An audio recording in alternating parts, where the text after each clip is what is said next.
that Emily Kate made this Vlogmas edition. I realised that I'm like 9 days in or so, and I haven't actually introduced myself, just in case any of you are new here. So this is not my usual setup. Generally, I have a podcast that I talk for about half an hour about my knitting, sometimes sewing. But this year, for the days running up to Christmas, I thought I'd participate in a bit of Vlogmas. So yes, my name is Emily. I live in Berlin with my husband. I've been here about 5 years, and I am obsessed with knitting and sewing and yarn. So I will take you along with my days that I am actually doing something and show you what I'm up to, if it's knitting or sewing or baking, anything Christmas related. So I hope you enjoy. Thanks. Good morning.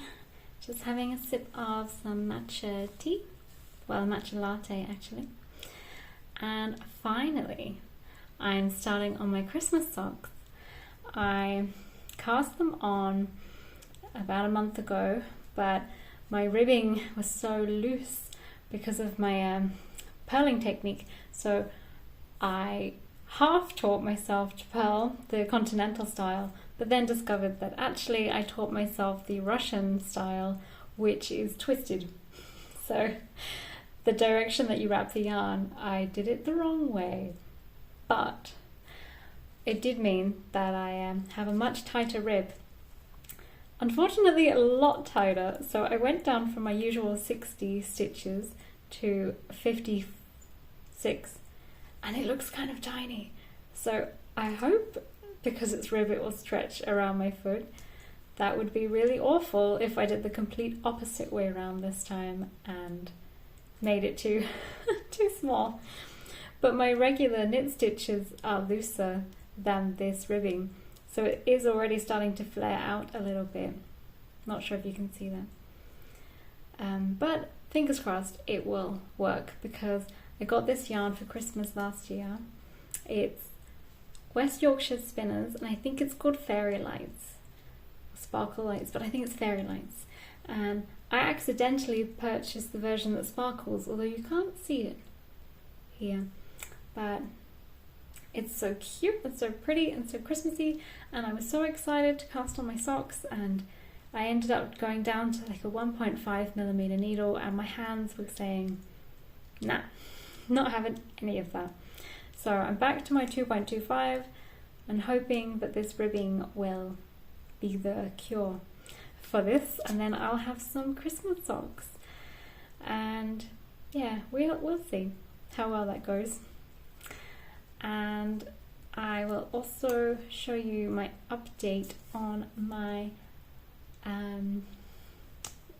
every time I talk, it's like word Christmas mittens, so I will go get them. So if you are doing the Mitten Knit Along by Nina from A Crafter's Tale, look away. But this is my progress on the Mystery Mitten Knit Along. So we've got a Latvian braid, some branches, and I'm not really sure what these are supposed to be. But this is, I'm almost coming up to the end of my clue one.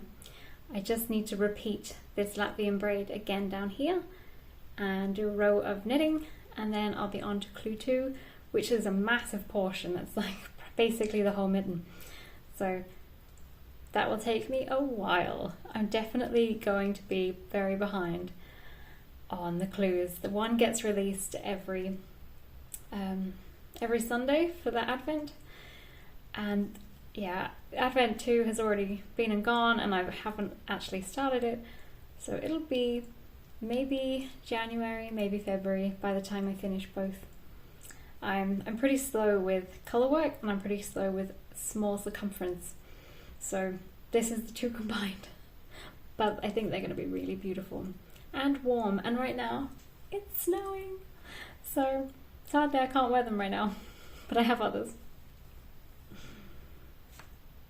The yarn I'm using is the Rauma Finul PT2, and I showed it to you in my last episode, I think, number 10, I think. That one, oops, sorry, I just kicked the table. So there's four colours, and I showed them there. So yeah, I'm blabbing now.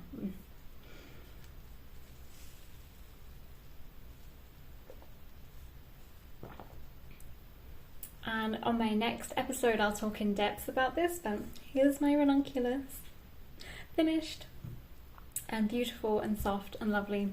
I have decided that mohair is definitely going to take up some more room in my life, and I'm bitterly regretting not putting it in my tulip pullover by Melody Hoffman, because the neck is super loose, and yeah, I think it would have been really nice with the extra fluff. So I might just have to make another one. So I will talk to you guys later. And in fact, you won't hear from me again because I forgot to record later. But here I am making some water kefir. I am very terrible at explaining this to people, but basically it's a symbiotic colony of yeast and bacteria, and it's basically ferments sugar and makes a probiotic drink, and that is what I really enjoy to make and to drink. We flavour it with ginger or some syrups depending on the time of year, and yeah, it's delicious. My husband was in the background, he didn't realise, but then he kind of got into it. He's just making dinner for us, and whilst I look after my ferment babies. And here my husband is showing you the cauliflower that we're about to ferment, and we also cooked some earlier, we roasted some. I don't follow any special recipe. I have multiple, but I'm terrible at following them. But I just put a handful of mustard seeds and a couple of bay leaves and about a teaspoon of black tea, because it really helps to keep the cauliflower from going all soft and squishy, which has happened and it's disgusting. So I don't know where I saw this trick, but it really works. So I add that, then I have about a tablespoon of salt to a litre or so of water. But again, it's pretty miscellaneous, my measurements. There are definitely specific measurements that people can use, but I just kind of play around with how it tastes. And I should have put the ingredients on the bottom, but I put them on the top, so I just push them down with a spoon. But over the next week or so, it will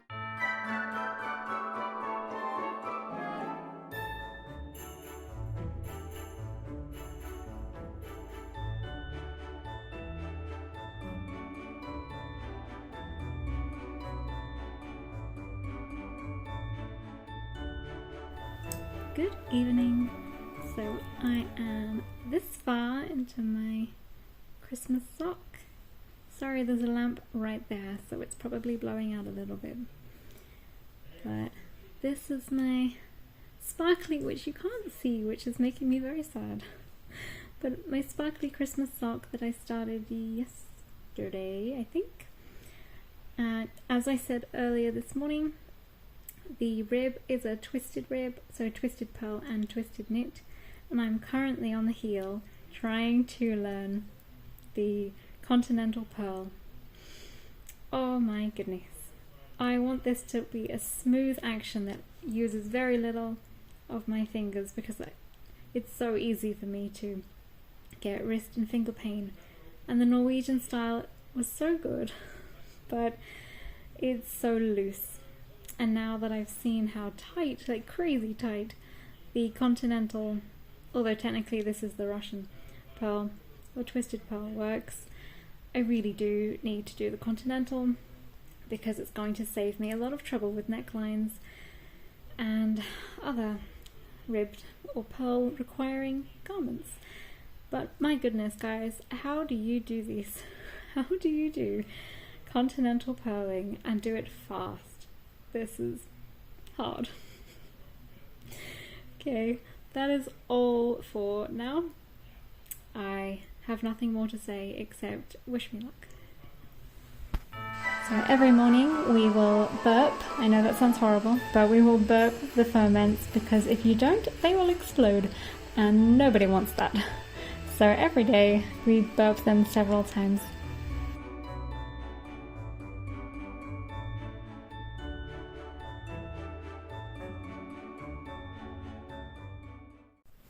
Hello, welcome to day 10.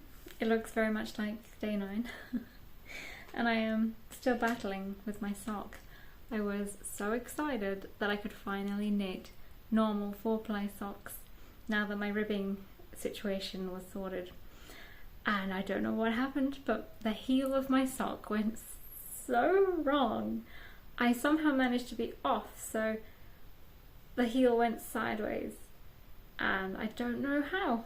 I was following a pattern for a 6-ply sock and I have a 4-ply sock, maybe that, but then I thought, oh, I'll just rip it back, and I don't know why I did that, because I just ripped it off and it just unraveled everything. And because I had done a knit one slip one on the heel, I couldn't pick them up, and I'm not even kidding, it took me about 5 hours to fix it. I know, what a waste of my life, but we're getting somewhere. So here is my Christmas sock. It's looking a bit strange because I don't know, it's just looking a bit strange, but I'm sure it'll be fine when it's like formed. Wow, words. But anyway, here's my sock. And it's sparkly, even though you can't see it. I have tried it on. This does stretch out enough so that I can fit it on my foot. And for the first time in my life, I've done a contrast heel. It does look like it's going sideways. I don't care anymore. And I have now just got the foot to whiz up. And then the toe will also be in this green. And then I will start the second one and pray to the sock knitting gods that it doesn't go wrong again. But the good news is that because I had to undo this so many times, I practiced my continental purling. So I'm getting better. It took me a very long time to understand it. None of the YouTube videos, I couldn't follow any of them. I couldn't follow them with where you put your finger. So I managed to just wing it, and I think I'm doing it right. After doing English purling, Norwegian purling, Russian purling, I'm now doing continental. So let's see. Hopefully that one is the winning purl. And I'll put it to practice again when I do my second sock. So that's everything, like literally everything I've done today is try and fix this heel. And other than that, I had some dramas with Brexit. I couldn't figure out where my parcel was from my parents, and finally we got the tracking number, which was lost, but my mum found it, and we went through online and it didn't make it through customs. They won't tell us why. It sat there for 2 weeks and they are sending it back today, which means I won't get my Christmas presents from the UK. So hopefully it will say on the return form why, because we don't know. But maybe I'll get some New Year's presents. Ho hum. Anyway, that is all my blabber for today.